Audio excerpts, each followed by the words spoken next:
नमो उवच्चायाणं नमो लोय सवसाहुणम्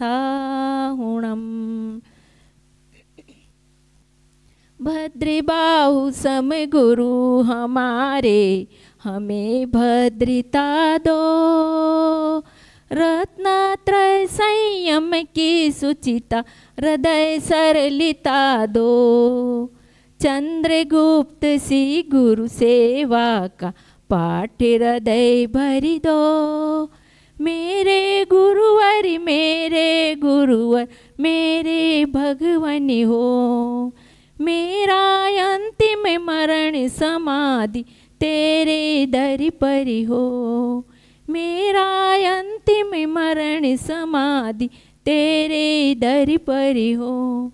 बोले अनंत आनंद सिद्ध परमेश्वरी भगवान की, बोले मूल नायक महावीर स्वामी की, बोले 1008 पार्श्वनाथ भगवान की, बोले आचार्य श्री आदि सागर जी महाराज की, बोले सन्मति सागर जी महाराज की, बोले मम दीक्षा गुरु तपाचार्य साधना महोदधि उत्कृष्ट सिंह निष्कृत व्रत करता धरती के देवता संयमाचार्य प्रसन्न सागर जी महामुनि राज की, महामुनि राज की, महामुनि राज की, सौम्य मूर्ति उपाध्याय पीयूष सागर जी महाराज की, अहिंसामय विश्व धर्म की, राजा राणा छत्रपति हाथिन के असवार मरना सबको एक दिन अपनी अपनी बार सरस्वती नमस्तुभ्यं वरदे कामरूपिणी उपदेशारंभ करिष्यामि सिद्धिर्भवतु मे सदा सिद्धिर्भवतु मे सदा। धर्म स्नेही बंधु, एक बार एक सेठ जी थे, बहुत वैभवशाली सेठ जी थे। घर बार बहुत कुछ बहुत अच्छा था, घर में नाती पोते पुत्र पत्नी सब बहुत बढ़िया था, अच्छा बड़ा खासा व्यापार था। एक दिन दुकान पर बैठे हुए थे, एक महात्मा जी वहाँ से निकलते हैं तो वहीं पर खड़े हो जाते सेठ जी को देख के। उनको लगता है कि ये सेठ जी कोई भव्य जीव है, तो उनको बोलते हैं कि सेठ जी तुम ये क्या कर रहे हो? तो कुछ नहीं है, मैं घर गृहस्थी बैठा हूँ, व्यापार कर रहा हूँ, क्या करूँ? नहीं, अब तो अपने जीवन के उत्तरार्ध को संभालो, अब आपका बहुत मतलब जीवन संसार बहुत देख लिया आपने। तो सेठ जी बोलते हैं मैं क्यों संभालूं, मेरे पास सब कुछ है, धन दौलत सब है, मैं तो अच्छे से रह रहा हूँ, मेरे पत्नी बच्चे सब आज्ञाकारी पुत्र आज्ञाकारी सेवक हैं, मैं क्यों करूँ ऐसा?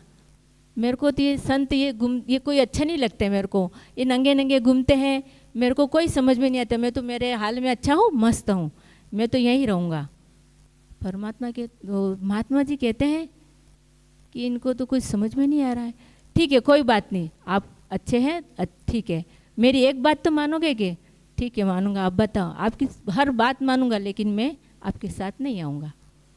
तो एक काम करना, घर पे जाना और घर पे जा कर के अपनी पत्नी से कहना कि मुझे आज लड्डू और खीर खाने की इच्छा हुई है, अच्छे से बढ़िया स्वादिष्ट लड्डू बना और बहुत बढ़िया अच्छे ड्राई फ्रूट्स वगैरह डाल करके बहुत अच्छी खीर बना, मेरे को खाने की इच्छा हुई है।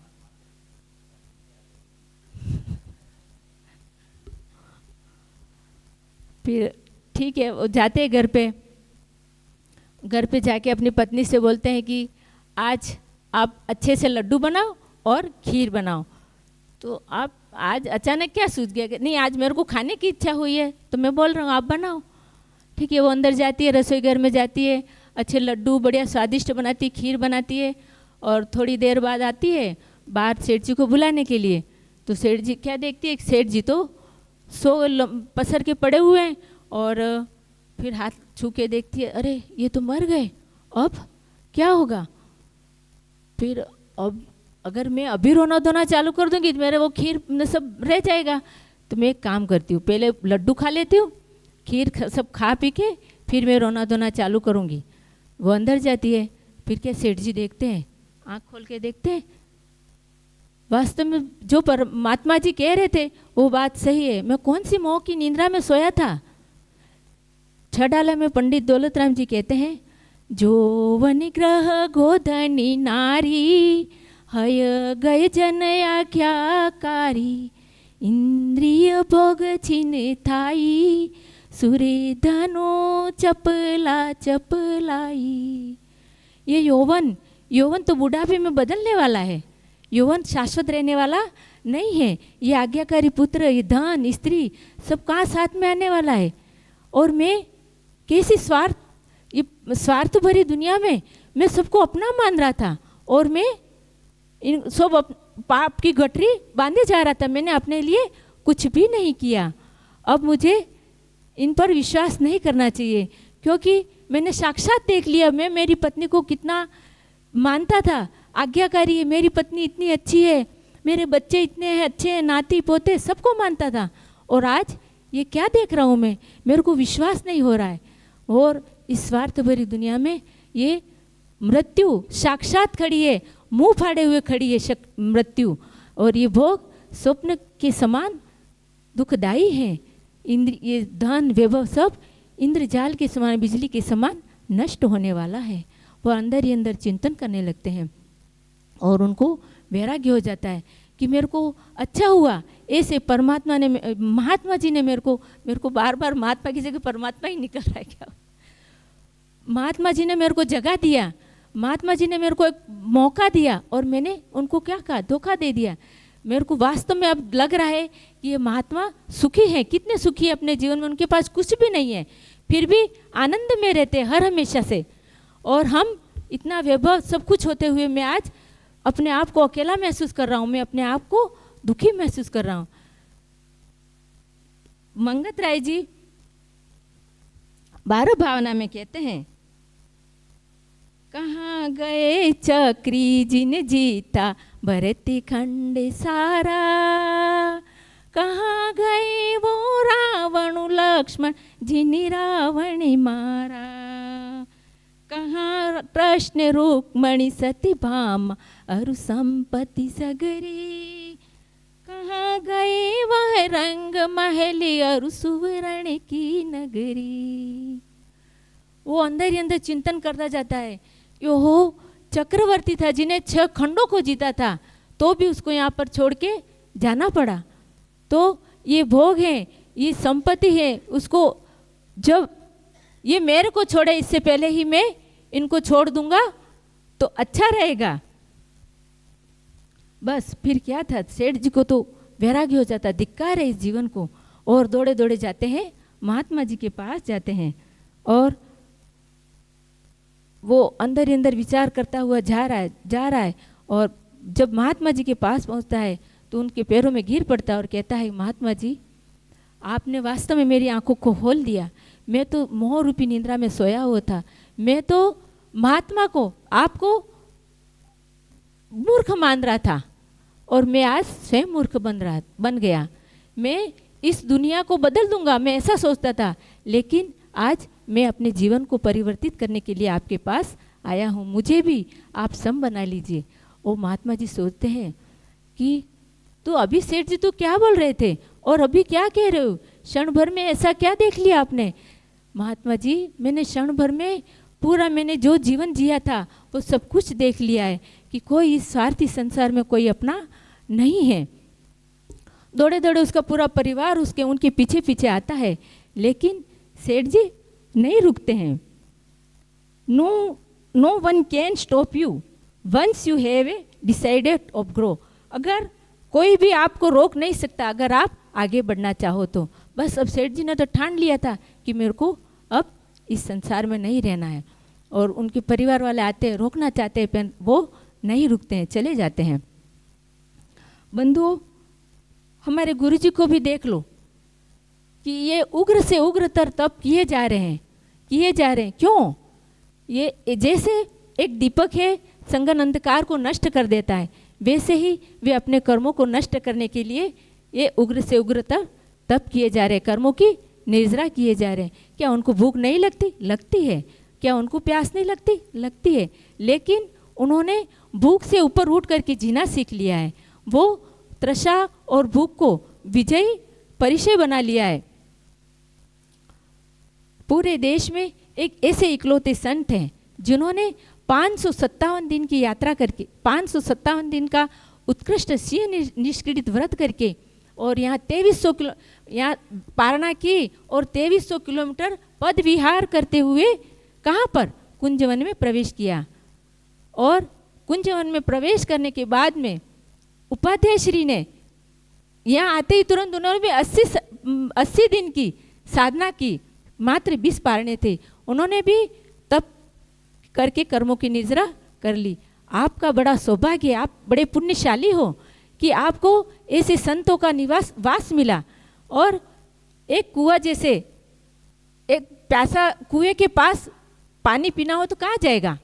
कुएं के पास जाना पड़ेगा। लेकिन आपका पुण्य सौभाग्य कैसा है कि कुआं स्वयं चल करके आपके पास आया है, नदियाँ स्वयं बहती हुई आपके पास आई है। ऐसा न हो कि आप अछूते रह जाओ, प्यासे रह जाओ। इसलिए इस बहती हुई गंगा में आप जितना अपना पात्र भरना चाहो, जितना भर सको इतना भर लेना, ले लेना, क्योंकि ये गंगा आई है, न जाने कब आएगी या नहीं भी आएगी, कोई उसका भरोसा नहीं है। बंधु, जो जन्म लेता है उसे मरण अवश्य करना ही पड़ता है, क्योंकि जन्म के साथ ही वो मरण का रिटर्न टिकट लेके ही आता है। और जन्म और मरण के बीच में वो जो खाली है, जो अपने जीवन का जो पृष्ठ लिखना है, वो अपन जो चाहे वो लिख सकते हैं। अपने जीवन का बीच का जो पृष्ठ है, जो अपन चाहे वो लिख सकते हैं, या तो धर्म की ओर बढ़ा सकते हैं, या योगों में या भोगों में, जो वो अपने पर डिपेंड करता है। एक बार की बात है बंधुओं, एक छोटा सा उदाहरण बताती हूँ कि एक बार 5 चोर थे। वो चोरी करते थे, डाका डालते थे, चोरी ऐसी करते थे कि एक सुराग नहीं रखते थे, कहीं भी कोई उनको जान नहीं सकता था कि उन्होंने चोरी की है।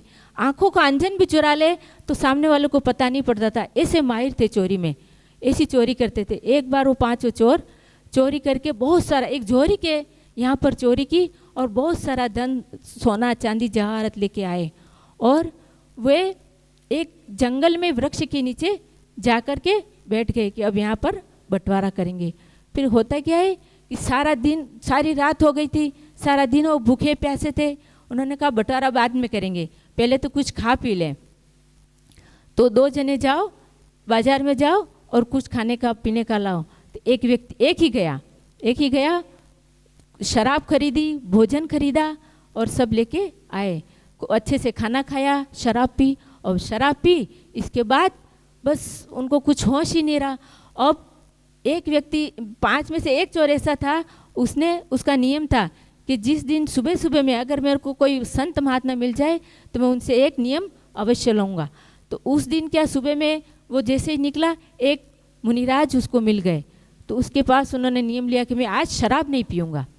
वो शराब पी रहे थे, वो वृक्ष पे चढ़ करके बैठ गया, उसने शराब नहीं पी।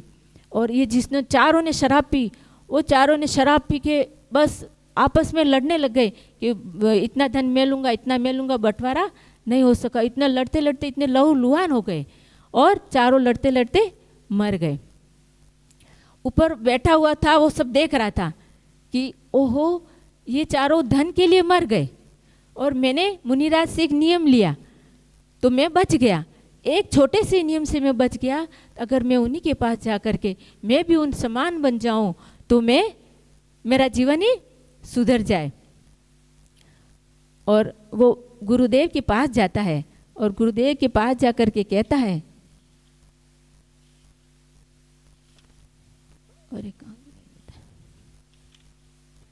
गुरुवर तेरे चरणों को कहाँ छोड़ के जाना है, गुरुवर तेरे चरणों को कहाँ छोड़ के जाना है, सारा जग झूठा है, सच्चा तेरा ठिकाना है, सारा जग झूठा है, सच्चा तेरा ठिकाना है। सारे जग के नाते तो 4 दिनों के हैं, सारे जग के नाते तो 4 दिनों के हैं, तेरा मेरा नाता तो सदियों पुराना है, सारा जग झूठा है, सच्चा तेरा ठिकाना है, सारा जग झूठा है, सच्चा तेरा ठिकाना है।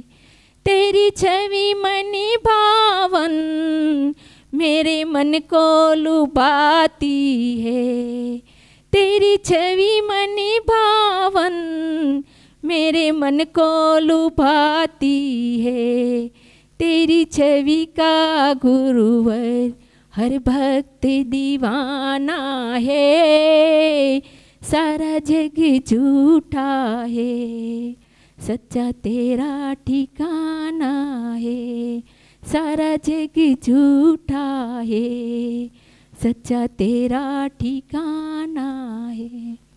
और वह कहता है, गुरुदेव मुझे आप सम बना लीजिए। हमने इस सहज स्वभावी आत्मा को कभी जाना नहीं, कभी पहचाना नहीं। हम अंधेरे में अज्ञानता में बने रहे, और जाना भी तो किस रूप में जाना? ये राग के रूप में, द्वेष के रूप में जाना, मान के रूप में जाना, माया के रूप में जाना। लेकिन इस आत्मा के सच्चे रूप को अभी तक हमने कभी जाना ही नहीं। हमने तो क्या किया, हमारे जीवन में सप्त व्यसनों को अंगीकार किया, चोरी की, डाके डाले, पर स्त्री सेवन किया।